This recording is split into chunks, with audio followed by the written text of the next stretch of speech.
Morning बच्चों, आज हम +2 क्लास की केमिस्ट्री यूनिट 5 चल रहा है, पार्ट 5 है। हमने कल पढ़ा था फ्रेंडली एडजॉसेंस आइसोथर्म। आज है हमारा टॉपिक फ्रेंडली एडजॉसेंस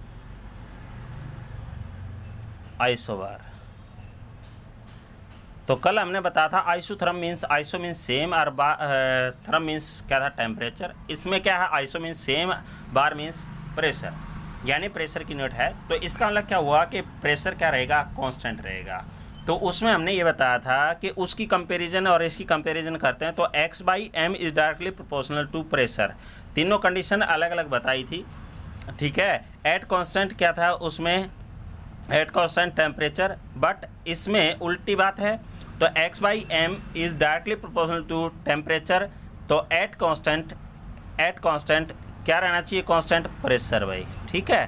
तो दोनों में कंडीशन याद रखना। वो एडजॉसेंस आइसोथर्म था, ये क्या है, आइसोबार है।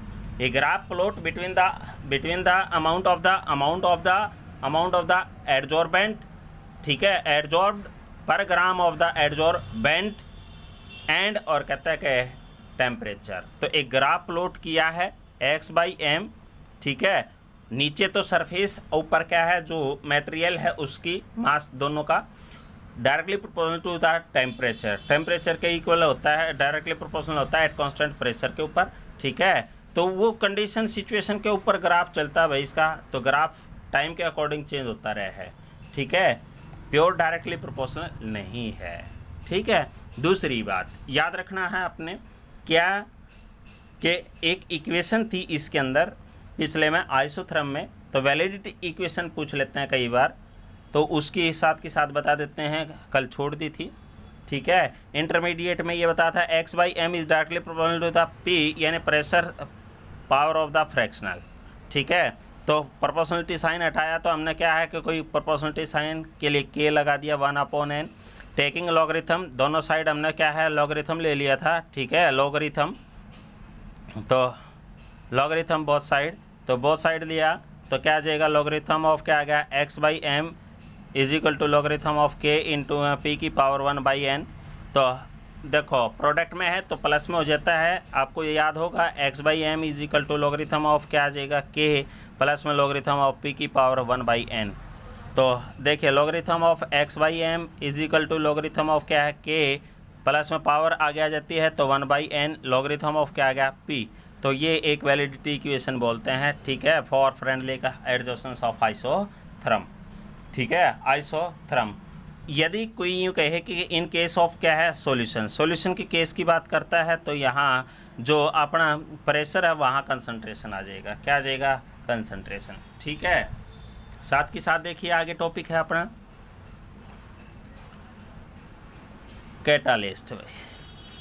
कैटालिस्ट क्या कहता है, कैटालिस्ट होते क्या हैं, आपने पढ़ा था कि वो सब्सटेंस होते हैं जो किसी केमिकल रिएक्शन की रेट को इंक्रीज या डिक्रीज कर देते हैं, तो उनको क्या कहते हैं, कैटालिस्ट कहते हैं। जैसे कोई क्लास में कोई बच्चे शरारत कर रहे हो, ठीक है, 2 बच्चे शरारत कर रहे हैं, तो एक तीसरा बच्चा खड़ा होगा गेट के आगे, वो कहेगा कि यदि वो रेट ऑफ केमिकल रिएक्शन को इंक्रीज करेगा तो यूँ कहेगा सर आते हो तो भी मारो कुछ नहीं आ रहा, ठीक है। और यदि सर ना आते हो तो भी यूँ कह दे के सर आगे बैठ जाओ आराम से, ठीक है, तो वो डिक्रीज हो गया। तो केमिकल रिएक्शन की रेट को इंक्रीज और डिक्रीज करते हैं उस सब्सटेंस को क्या बोलते हैं, कैटालिस्ट। यानी कैटालिस्ट दो सब्सटेंस विच इंक्रीज, ठीक है, विच इंक्रीज, जनरली इंक्रीज के लिए ही यूज़ करते हैं, इंक्रीज और डिक्रीज, वैसे दोनों चीज़ होते हैं, ठीक है।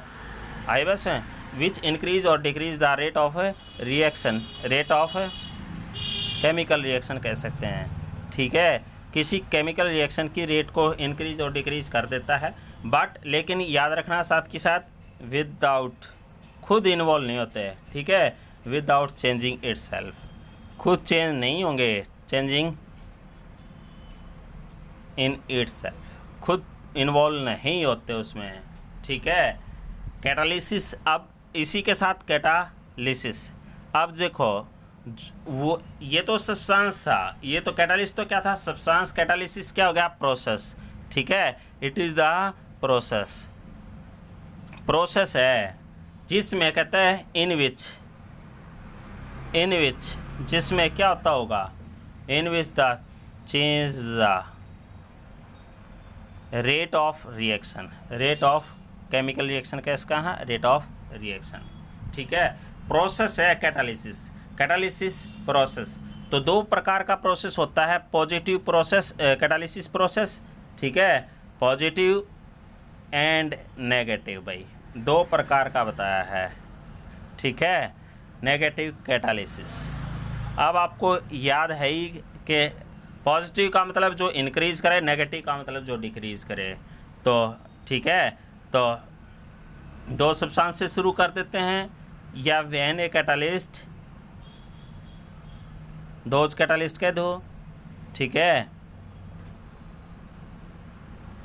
Those catalyst which increase the rate of reaction, rate of reaction.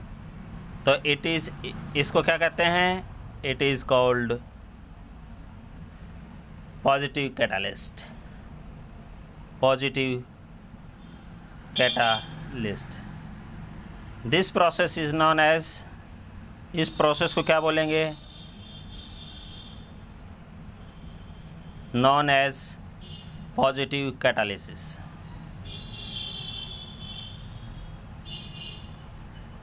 ठीक है, अब आपको पता चल गया नेगेटिव का मतलब यहाँ डिक्रीज कर दे। ठीक है, तो हो जाएगा। चलिए उसके बाद नेगेटिव कैटालिसिस भी हो गया, यानी दोज कैटालिस्ट विच इंक्रीज की जगह decrease the rate of reaction, it is called the positive की जगह क्या जगह negative catalyst. This process is known as negative catalysis. ठीक है, प्रमोटर भाई, प्रमोटर्स एंड पॉइजन। ठीक है, देखो प्रमोट नाम से पता चल रहा है, यानी प्रमोशन, यानी प्रमोट कर दे। ठीक है, जो प्रमोट कर देते हैं यानी कि प्रमोशन हो जाता है, यानी कि अब आपको पता चलेगा कि प्रमोशन यानी प्रमोट करना। ठीक है, और पॉइजन्स यानी कि जहर होता है, यानी कि डिक्रीज करना। ठीक है, तो अब देखो भाई बात क्या चल पड़ी, होते क्या हैं कैटालिटिक प्रमोटर, होते क्या हैं कैटालिटिक प्रमोटर।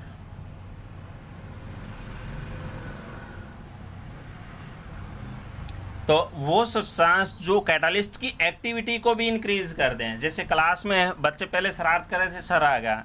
ठीक है, सर आने के बाद क्या है कि बच्चे शांत हो गए, काम थोड़ा बहुत करना शुरू कर दिया। ठीक है, वो तो कैटालिस्ट हो गए, सर तो हो गए। ठीक है, उसके बाद यदि प्रिंसिपल सर और आ जाएं तो वो क्या है कि सर को भी की एक्टिविटी को भी इंक्रीज या डिक्रीज कर देते हैं। ठीक है, तो उनको क्या बोलते हैं कैटालिटिक प्रमोटर। यानी दो सब्सटेंस